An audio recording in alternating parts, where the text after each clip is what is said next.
The morning bell rang at Lincoln High School, and Maria took her seat in the history classroom. The sun came through the big windows and hit her desk. She was 16 years old, with dark hair tied back and sharp eyes that noticed everything. Mr. stood at the front of the room, writing dates on the board.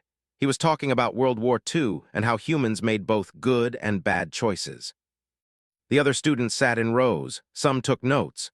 Some looked out the window. Some thought about what they would eat at lunch. Maria listened with full attention. She liked this class because Mr. did not just teach names and dates.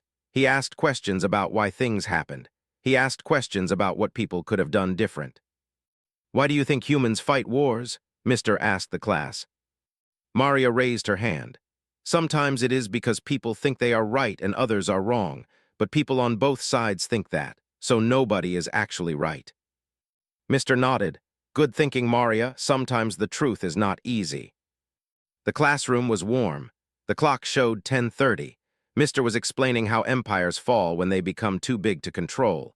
He said that Rome failed because it tried to rule too much land with too few people. He was about to say something more when the light changed.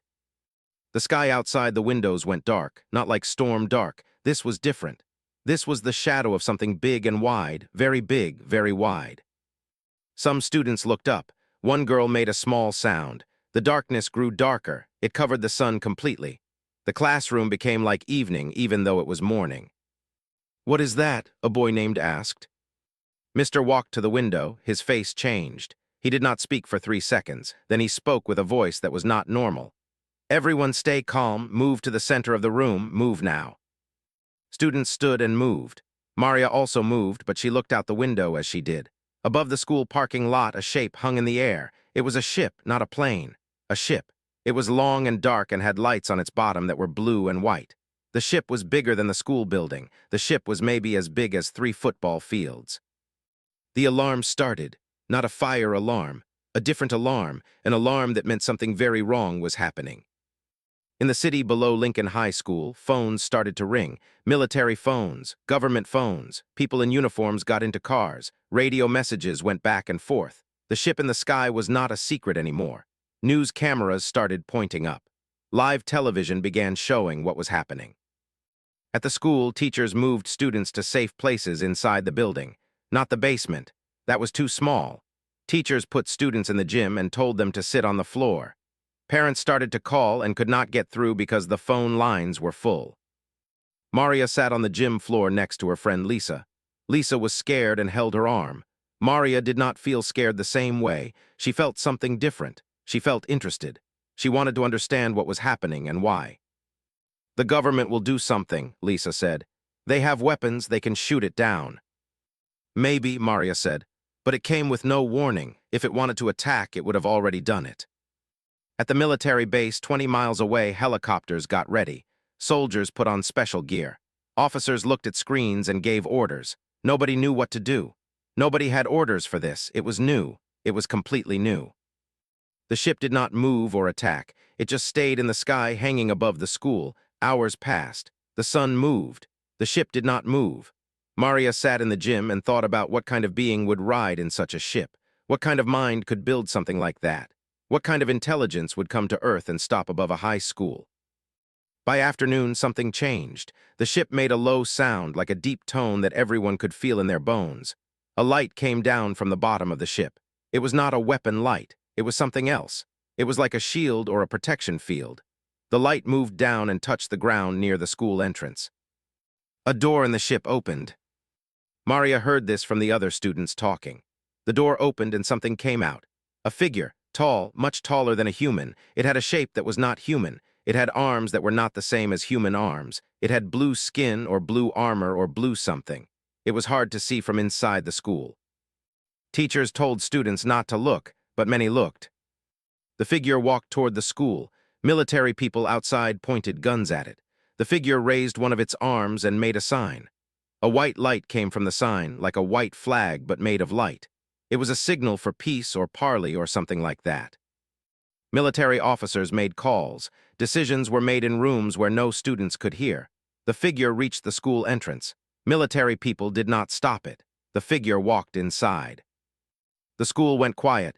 Every student in the gym felt it. Something important was happening, something that would change things. Footsteps came closer, heavy footsteps. The gym door opened. Principal walked in with another person behind him, another being. The alien general stood in the gym doorway. He was over 8 feet tall. He had 4 arms, 2 legs, blue-scaled skin that was hard and protective. His face had big eyes that were gold-colored. His mouth had teeth that looked sharp. He wore armor that looked like metal but reflected light in ways metal did not. The students pulled back. Some made sounds of fear, some said prayers. Maria stayed where she was. The general looked at Principal and waited. Principal was scared. His hands shook a little, but he spoke. "This is the high school. These are our young people." "I need the best human mind available," the general said. His voice was like thunder from far away. It was deep and loud and made the gym feel small. "I am general of the empire. I have come to give humanity a choice. You may join our empire in peace, or you may be conquered in war." He looked at the students. His gold eyes moved across their faces. "I will fight your best warrior," he continued. "If you win, you keep your freedom. If I win, you accept our rule. This is the way. This is fair." Nobody spoke. Nobody moved. "Where is your best warrior?" General asked. The students looked at each other. Nobody wanted to volunteer. Nobody could fight something that big. Nobody could fight something that came from space with weapons that could destroy cities. Maria stood up. She was small next to the other students. She was 16. She had no weapons. She had no armor. She had nothing but herself. "I will fight you," Maria said. The gym went silent. Principal turned to look at her. General's head moved to see her better. His eyes looked at this small human girl who had just volunteered to fight him. "You?" he asked. "Yes," Maria said. "I will fight you, and I will win." General made a sound that might have been a laugh or might have been something else. He looked at Principal. "This human is your best fighter." Outside the high school, the world was in chaos. Military vehicles filled every street. Soldiers stood in lines with weapons ready. News trucks parked everywhere with cameras pointing at the sky. The ship still hung above the school, dark and quiet. But now everyone knew it was real. Everyone knew aliens were on Earth. In a military tent 2 blocks away, General Hayes sat in front of maps and screens. He was the commander of the region. He had fought in wars, but he had never fought aliens. He had never even seen aliens before today. A young officer named Captain David stood next to him, holding papers. "The alien says the girl can fight him," Captain said. "Just one girl against that thing, it is not fair." "War is never fair," General Hayes said. He looked at the papers. "What do we know about this creature?" "Nothing. We never saw it before. The ship came from space. Nobody knows where it came from or where it was going." General Hayes tapped his finger on the table. He was trying to think. He was trying to find an answer that did not exist. "We cannot refuse the challenge. If we refuse, the alien will think humans are weak. He will attack the whole city. We cannot win a war against something that comes from space." "But we also cannot send a child to fight," Captain said. "We cannot do that." "No," General Hayes agreed. "We cannot, but we also cannot fight something like that with guns and tanks. It has technology we do not understand. It has power we cannot match. So what do we do?" In another tent nearby, scientists worked on information. Dr. Lisa Park was a biologist who studied alien life. Well, she studied what she thought alien life might be like in theory. She never expected to actually see one. She looked at video recordings of General. She watched how he moved. She watched how he used his 4 arms. She tried to find weakness. "His armor has places where it connects," she told the officers. "Between the armor pieces there is space. That is where weakness will be, not in the metal, in the spaces between." "How do we tell the girl this?" someone asked. "We tell her everything we know," Dr. Park said, "and we hope it is enough." Across the city, in a small house with yellow walls, Maria's mother was watching television. The news was showing pictures of her daughter. Maria was on every channel. Every station was talking about Maria, the girl who volunteered, the girl who said she would fight an alien. His hands shook. She called Maria's school but could not reach anyone. She called the police, but they did not have time to talk. She sat on her sofa and watched her daughter's face on the television screen. Her younger son came home from his middle school and saw the news. He saw his sister. "That is Maria," he said. "That is our Maria. What is happening?" Did not know what to tell him. She did not have words for this moment. At the military tent, officers brought Maria in. She was still wearing her school clothes, a pink shirt and blue jeans. She sat down in a chair while General Hayes looked at her across a table. "You know what you volunteered to do?" he asked. "Yes," Maria said. "I volunteered to fight the general. He is twice your height, he has technology, he has strength you cannot match, you understand this?" "Yes." "Then why did you volunteer?" Maria thought before she answered. "Because if I do not fight, he will think humans are weak. If humans are weak, he will conquer us. If he conquers us, people will die. Maybe my mother, maybe my brother, so I have to fight. I have to make him think humans are different than he thinks." General Hayes looked at this girl. She was not showing fear the way he expected. She was thinking clearly. She was talking like someone who understood what was happening. "You cannot win with strength," Dr. Park said from the side of the room. She was holding her papers with information about the alien. "But you can win with intelligence. His armor has weak spots, here, here, and here." She showed pictures on a screen. "The connections between armor pieces, if you target those places with precision, you can hurt him." "How do I get close enough?" Maria asked. "By not fighting like humans usually fight, by moving instead of attacking, by thinking instead of just hitting." Maria nodded. She understood. Colonel Harrison was a retired soldier who still worked with the military. He was 80 years old and had fought in 3 wars. He looked at Maria and remembered being young. He remembered being scared, but also being ready. "You cannot win by matching his strength," he told Maria. "That is impossible, but humans have something aliens might not have. We have the ability to think in many different ways. We solve problems differently. We use tricks. We use surprises. We think outside of what others expect."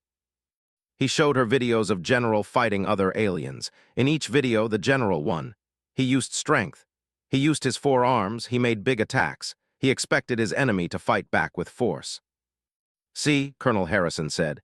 "He always does the same thing. He attacks with power. He expects power in return. If you do not give him power, he will be confused. And when something is confused, it makes mistakes." Maria watched the videos carefully. She saw the pattern. She saw how the general moved. She saw where his weight went. She understood. That night, Maria could not sleep. She sat on her bed and thought about the next day. Her mother had held her for a long time. Her mother had cried. But then her mother had let her go.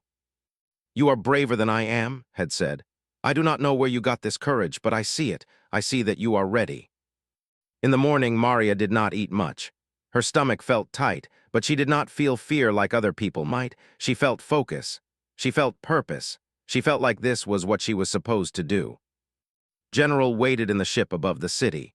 He had fought many enemies. He had fought with their hard skin. He had fought with their speed. He had fought with their weapons. He had never lost. He was the greatest warrior in the Empire. But he was curious about this girl. Why would she volunteer? Why would a small human face an enemy she could not beat? This was not logical. This was not what he expected. He wanted to know the answer.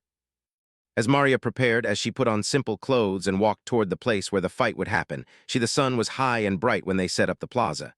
City Hall Plaza was big and empty. Stone ground, fountains on the sides. Good place for a fight where many people could watch. Soldiers made a circle. They put metal barriers so people could not run onto the fighting ground. News cameras were everywhere. Every person in the world who could watch was watching. Maria stood on one side of the plaza. She wore a simple pink shirt and blue jeans and white shoes. She had no armor. She had no weapons. She just had herself. Her dark hair was pulled back tight. Her face was calm. She took slow, deep breaths. General entered from the other side. He was huge, 8 feet tall, maybe more. He wore armor that covered his body. The armor was silver and had lines of light in it. His 4 arms hung at his sides. His gold eyes looked at Maria. His feet were heavy. Each step made a sound. The cameras recorded everything. The military officers watched. Maria's mother was there, watching with Lisa and other friends. Colonel Harrison was there. Dr. Park was there. Principal was there. General stopped 50 feet from Maria. He raised one of his upper arms and spoke in his deep voice. "I am General," he said so everyone could hear. "I have come to test humanity. This girl represents your species. If she wins, humanity keeps freedom. If I win, humanity joins the Empire. This is the challenge. This is the test." He lowered his arm. He looked at Maria. "You may surrender now. No shame comes from knowing you cannot win." Maria did not speak. She did not move. "Very well," the general said. He began to walk toward her. Each step was slow. He was not hurrying. He did not think this would be a long fight. He had faced many enemies. He had defeated all of them. Maria watched him come. She did not back up. She stood still and watched his movements. She saw how his left side was heavier because that was where two of his arms were. She saw how his right leg moved first. She saw how his breathing was slow. The general got close. He was now 30 feet away, 20 feet, 10 feet. Then he attacked. His right arm came up fast. It was like a tree branch moving. It was like a weapon, but Maria was ready. She had seen this movement in the videos. She moved to the side and his arm passed by her.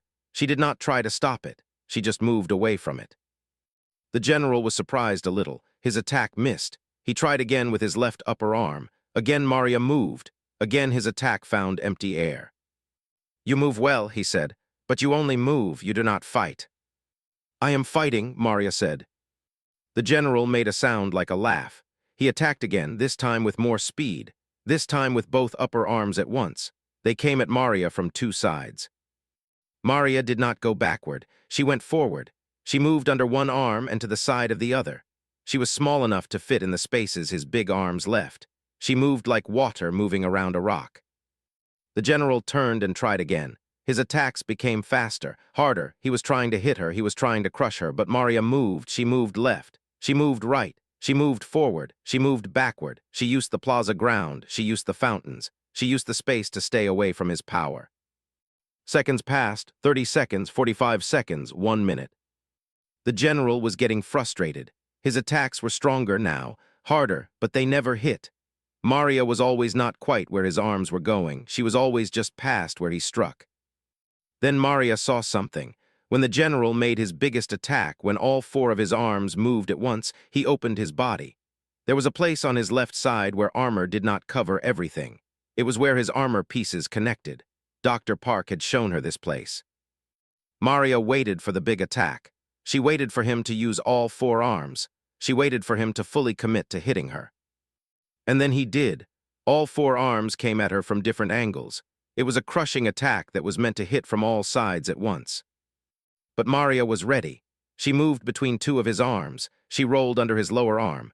And as she did, she moved fast toward his left side, toward the gap in his armor. She hit that place with the heel of her hand. She had trained for this.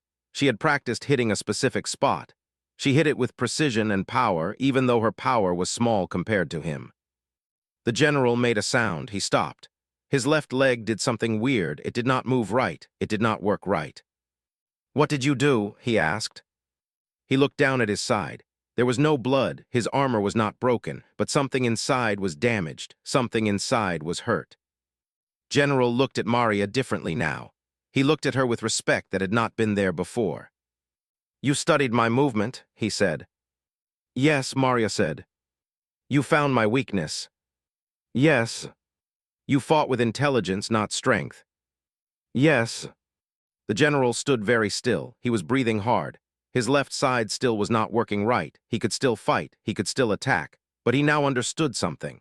This human girl had done something his other enemies never did. She had thought. She had planned. She had not just tried to fight him. She had learned from him. She had adapted. He raised his upper right arm, the same arm he had been fighting with all this time. "Enough," he said. The soldiers did not know what to do. Was the fight over? Did he mean stop? General lowered his arm and looked at Maria. The gold eyes were serious now, not amused, serious. "You fight with a warrior's heart," he said. "But you think with a scholar's mind. This is rare. This is valuable. In my 1,000 battles, I have never met an enemy who thinks this way. You do not fight like you are trying to win. You fight like you are trying to understand. This is the mark of a true warrior, not one who is strong, but one who is wise." He looked at all the cameras. He looked at all the people watching. He looked at the world. "I have come to test humanity," he said in his big, deep voice. "I came to see if you were strong enough to rule yourselves. I did not come to see if you could hit hard. I came to see if you could think hard. This girl has shown me that humans think in ways we did not expect. Your species has something valuable. You have the power to solve problems we cannot solve. You have the power to see answers we cannot see." He looked back at Maria. The cameras went crazy. People started shouting. Some cried, some cheered. They did not fully understand what had happened, but they knew it was good news. Humanity had not been conquered. Humanity had made a friend instead of an enemy. General released Maria's hand and looked at the sky. His ship still hung there. He raised his 4 arms and made a signal. The ship's lights changed from blue to green. This was the signal he had told his commanders to watch for. This meant success. This meant the mission was complete. Military officers came out onto the plaza. General Hayes walked to Maria. He was crying. He did not hide his tears. This 16-year-old girl had done something that armies could not do. She had won peace without weapons. She had won respect without violence. "How did you know how to do that?" he asked. "I did not know," Maria said. "I learned, I watched him, I saw his pattern. I found where he had to be weak because he could not be strong everywhere." General turned back from looking at the sky. He looked at Maria again. His gold eyes were thoughtful now. "Come," he said. "Come to my ship. I want you to understand what you have done." Maria looked at General Hayes. He nodded. She walked with the general across the plaza. The cameras followed. The world watched as a human girl walked next to an alien warrior toward a ship that came from space. Inside the ship, everything was different. The walls were metal that glowed with soft light. The ceiling was high. Alien symbols were on every wall. Soldiers stood at positions, and they looked at Maria with interest and confusion. Why was a human on their ship? Why was the general bringing this small being inside? General took Maria to a room with a big screen. The screen showed a map. The map showed the galaxy, worlds and stars and lines connecting them. "This is the Empire," he said, pointing at a large area of the map. "We rule here, we are strong here, but we are not everywhere. We cannot be everywhere." He pointed at Earth. "Your world is here, far from our space. A world we did not know about until recently. We sent probes, we found you. We sent me to decide what to do." He looked at Maria with his big eyes. "I came to test you," he said, "but not the way you thought. I did not come to conquer you if you were weak. I came to make sure you were smart if you were weak.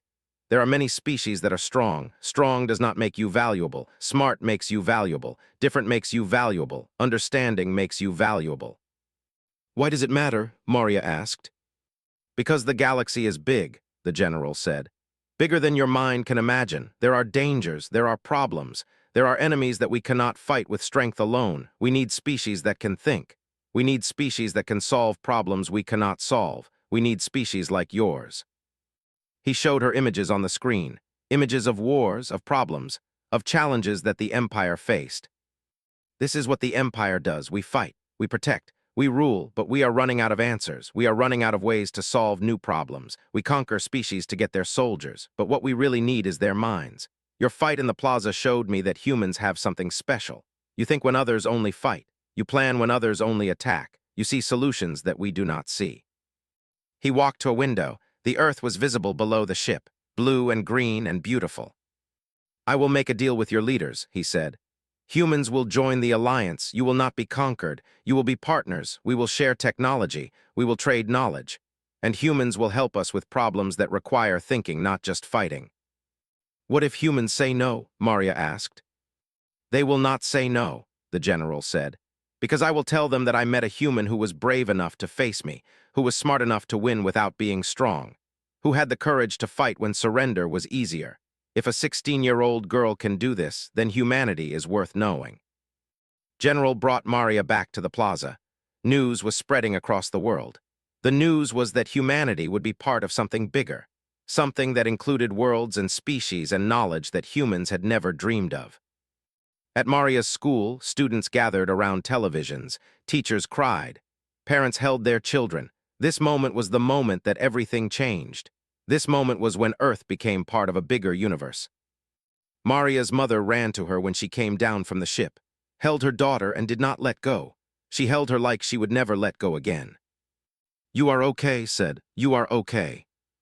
"I am okay," Maria said. "More than okay." In the days that followed, scientists and engineers came to Earth. Not as soldiers, as teachers. They brought technology. They brought knowledge. They showed humans how to do things that would have taken 100 years to figure out alone.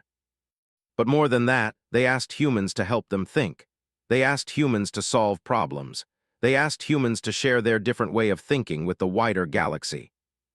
Maria was invited to meetings with governments and leaders. She was asked questions about strategy and thinking. She was asked about the test with the general. She was asked how she knew what to do. And Maria always said the same thing. I listened, I watched, I learned, and then I thought of something different. General prepared his ship to leave Earth, but before he left, he visited Lincoln High School. He walked through the hallways. He saw the classrooms where humans learned. He saw the library where humans read books. He saw the art room where humans created things. He came to Maria's classroom. Mister was teaching again. History, but now the history included aliens and space and a girl from this school who changed the world. The general stood in the doorway. All the students looked at him. This huge alien, this warrior who had decided that humans were worth knowing. I came to give you something, he said, looking at Maria. He held out his upper right arm. His hand opened. Inside was a small object. It was made of crystal. It glowed with soft light from inside. This is a communication device, he said. You can use this to talk to me. Anytime you want to ask questions, anytime you want to understand something, I will answer. Because I learned that teaching humans is as valuable as fighting enemies. Maria took the crystal. It was warm. It hummed with energy. Thank you, she said. No, the general said. Thank you. You taught me something new. You taught me that strength without. Then 6 months after General left Earth, the world was different. Technology was everywhere. Hospitals had new machines that could heal sickness faster. Cities had new energy sources that were clean and powerful. Schools had new computers that could teach in ways humans never thought possible. But the biggest change was in how people thought about themselves. Humans realized they were not alone in the universe. Humans realized they were smart. Humans realized that being different was valuable, not something to be ashamed of. Maria finished her high school classes in spring. She sat in Mister's classroom one more time for the final exam. The world had changed so much, but her history class was still the same. Same desks, same windows, same teacher who asked hard questions about why things happened. Mister gave the exam. Maria finished in 40 minutes. She knew all the answers. She understood history better now than she ever had before. She understood that humans had always been the ones who solved problems by thinking differently. From cave times to modern times, humans won when they were smart, not just when they were strong. After school, Maria went home. Her mother had made special food to celebrate. Maria's brother had made a banner that said, "Congratulations." Her father, who worked in another city, had come home early to be there. I am so proud, her mother said, and she held Maria. Why, Maria asked. Because I finished high school. No, her mother said.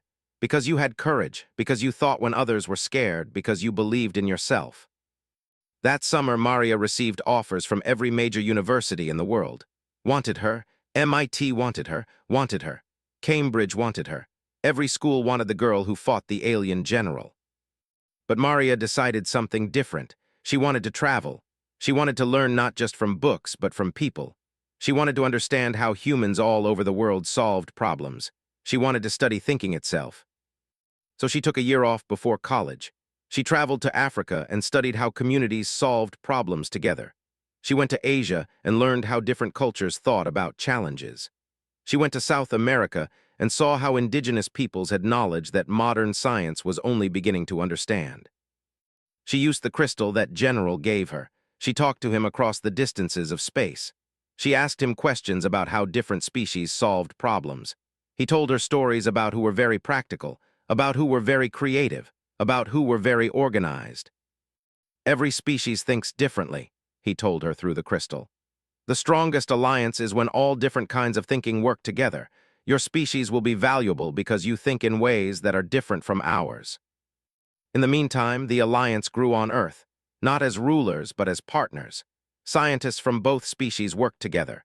Engineers from both species built new things together.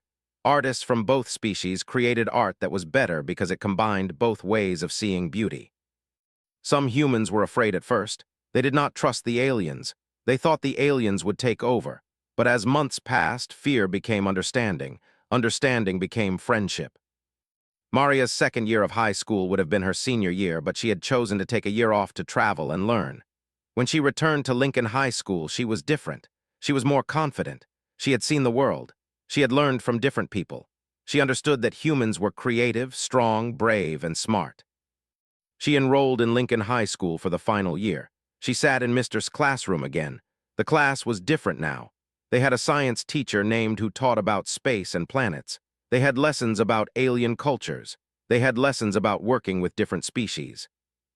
But it was still history class, and Mr. still asked hard questions about why things happened.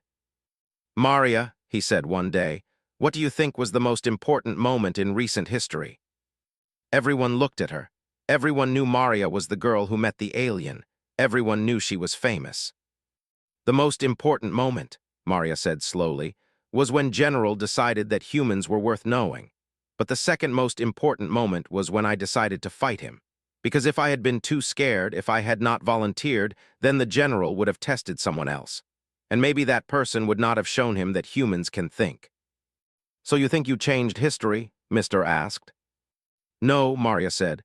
"I think I just did one thing that was brave, and that one thing showed someone else something they did not know, and now everything is different." General came back to Earth once more. It was for the one-year anniversary of the Alliance. He came with delegations from other allied worlds. They were with their hard amber skin. They were with their quick movements. They were with their organized formations. They came to Lincoln High School. The school had become famous, the school where everything changed. Students were there too now. They sat in classes with human students. They learned together. General stood in the assembly with all the students. Maria sat in the front row. The general looked at her. "1 year ago," he said in his deep voice, "I came to Earth to test humanity. I thought I would find warriors. Instead, I found a girl who was brave enough to face the unknown. I found a girl who thought instead of just fighting. I found a girl who understood that the strongest power comes not from muscles or weapons, but from the courage to think and the wisdom to learn." He looked at all the human students. "This girl is not special because she is stronger than you," he said. "She is special because she showed us all something important. That being different is good. That thinking is powerful. That one person with courage can change the universe." He extended his upper right hand to Maria. She stood and took it. Again, her small human hand in his huge alien hand. "What will you do now?" he asked her. "I want to go to school," Maria said. "I want to study how thinking works. I want to help create more partnerships between humans and aliens. I want to make sure other species understand that humans have value." "Good," the general said, "because the Alliance will need leaders who understand both worlds, leaders who can think in human ways and understand alien ways, leaders like you." After the assembly, Maria walked with General through the school hallways. Other students watched. Some wanted autographs, some wanted pictures, but Maria ignored them. She was talking with the alien general about philosophy and strategy and the future. "I learned something from you," General said. "I learned that the greatest strength is not in winning battles. The greatest strength is in understanding problems so well that you do not need to fight at all. You won without fighting. You solved the problem by not being what I expected." "What did you expect?" Maria asked. "I expected a soldier," the general said. "Someone trained in violence, someone who would face me with weapons and courage. Instead, I met someone who had something better: knowledge, preparation, the ability to see what others do not see." They reached the front doors of the school. The sun was shining. The day was beautiful. "The universe is big," the general said. "Bigger and more complex than any species alone can understand. Humans will be important in the future because humans see things differently. You create new solutions. You find paths that others do not see. You love things that seem illogical to other species. You dream." He looked at Maria directly. "Keep dreaming," he said. "Keep thinking differently, keep being brave, because the universe needs people like you." He left his hand extended. Maria shook it one more time. Then General walked back to his shuttle. His ship rose into the sky. The alliance between Earth and the Empire was real now, not temporary, not fragile, real. Maria watched the ship leave. She held the crystal in her pocket. She felt its warmth. She thought about what the general had said. She thought about how one person could change everything. She went back to her classes. She finished her senior year. She graduated. She went to university. She studied thinking. She studied how different minds worked. She studied how to help humans and aliens understand each other. Years later, when she was older, Maria would be asked many times to tell the story of how she faced the alien general. She would tell it to young people. She would tell it to world leaders. She would tell it to students from different worlds. And she would always say the same thing at the end. It was not about being strong or being fast or being trained to fight. It was about believing that there had to be a different answer. It was about watching carefully. It was about not being afraid to do something nobody expected. It was about understanding that sometimes the bravest thing you can do is not what everyone else would do. It was about thinking. That was how the alliance began, not with violence, not with conquest, but with a girl in a classroom who volunteered to face the unknown without fear. A girl who thought instead of panicked. A girl who showed the universe that humans were valuable. And from that moment on, Earth was never alone in the cosmos again. King is just noise, but thinking with courage is the sound of something important. He left the school, his ship left the Earth, but the connection remained. The partnership remained. And Maria, the girl who volunteered to fight an alien general, became the first human to help bridge the gap between Earth and the wider galaxy. Humanity, he said, will join the Empire not as slaves, but as partners, as allies, because any species that raises children smart enough to fight like this, to think like this, is a species worth knowing.